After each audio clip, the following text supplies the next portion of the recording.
And the Word became flesh and dwelt among us.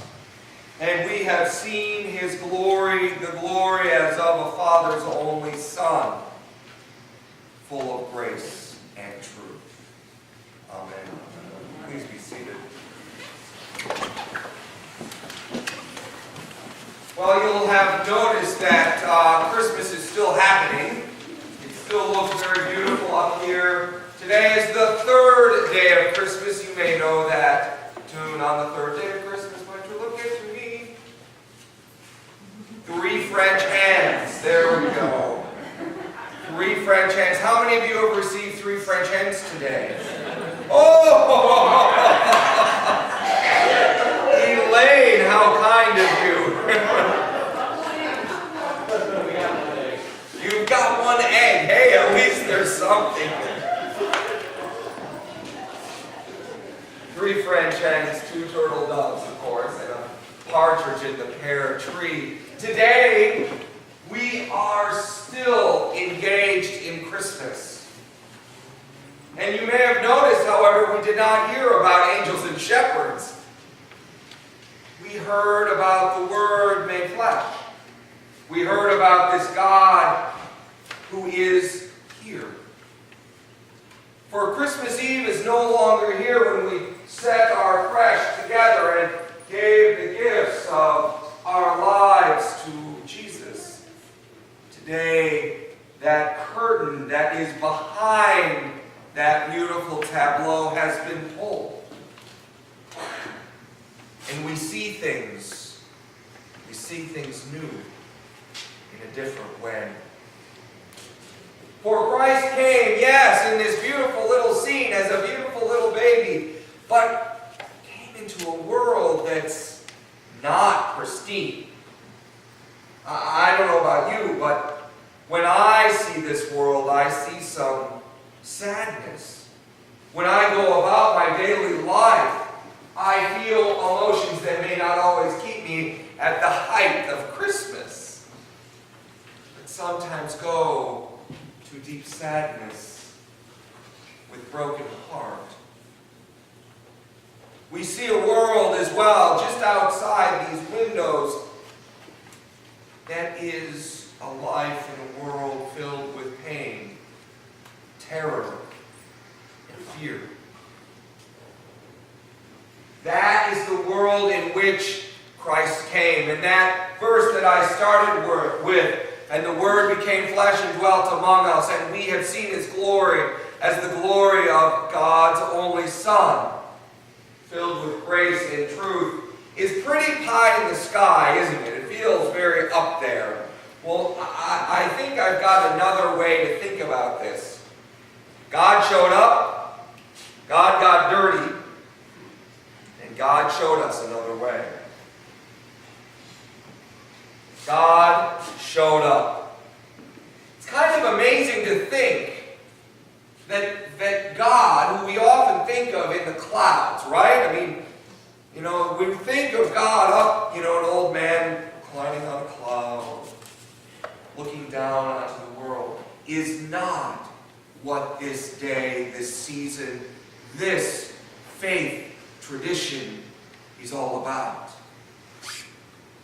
The veil between earth and heaven has been torn apart, and God came down. Even these last 2 hymns spoke of that. Love came down at Christmas. God is here. And God's hands got really, really dirty.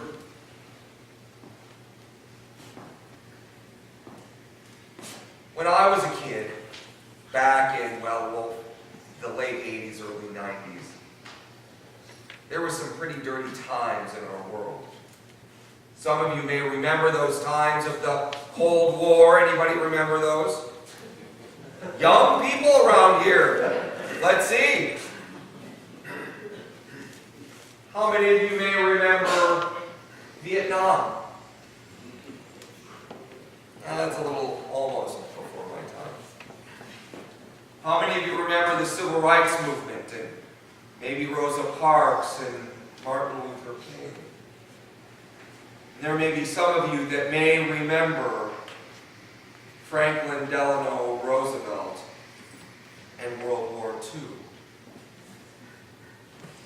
Each one of these eras had messy ways of being. There was lots of mess, lots of dirt, lots of pain. You may remember, how can we all forever forget the Holocaust? How can we forget the buses, the Freedom Riders? How can we forget napalm bombs? How can we forget the fear of nuclear warfare? The heart breaks in pain. And today, it hasn't changed, has it? We still live in fear. At least we're told at times to live in fear. Well, let me tell you, this is the dirt of life that God has come into. That this baby did not stay a baby. Because when we pull that curtain back, we see something that's real. I don't know about you, but I've never met someone who was truly born in a barn. Amongst cows and chickens and maybe even 3 French hens.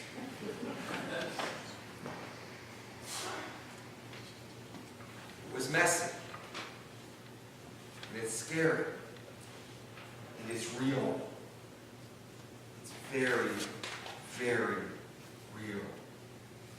And God is in the midst of it all. It's nice to think that Jesus stayed in that nice little place. But guess what? There was war, and there were ages of different war, and there were ways in which Jesus was killed for political reasons. You may remember that story that we're about to get to very quickly this year. Easter's March 27th. So yes, it's exactly 3 months from today. Quick. And he was framed for a political purpose and killed on a cross. But what we learned on that day, that we learn on this day when that curtain is pulled and we can see the story of Jesus, that pain, that terror, that death, that mess of life does not have the final statement. Life does. Real life does. That God is here in the midst of it. We talk about this time of year as ones of peace and hope and joy. We like to think and forget of the realities of that. Peace and hope and joy when it just feels like pain, mess, and maybe even death. There's a statement that I've heard recently a number of times. The statement is, it's better to light a candle than to curse the darkness. You may have heard that line. It's been thrown around. I shouldn't say that so flippantly. It's been shared many times recently. It's better to light a candle than to curse the darkness. We heard about lighting a candle today. Some of you may have lit candles on Christmas Eve or Christmas Day. Some of you may light a candle every day. It's easy to look at that mess and say it's bad. To forget the reality that in fact that candle burns. And that hope is always here. Hope. Hope in medical professionals. Hope that somehow, some way, somewhere, peace will come. Our friends over at the Jewish community of Greater Stowe, the rabbi said to me, Father Rick, please pray for both sides. Please pray for peace. Please. As a Christian, we pray to Jesus for that peace. Lighting that candle instead of cursing the darkness is Christmas. We might as well call that Christmas, lighting that candle, giving the world that peace. So Merry Christmas. In the midst of that life that we all live, it's not always easy or filled with joy, there is hope. And there is peace. Peace in the baby. Peace in the cross. Peace in the empty tomb.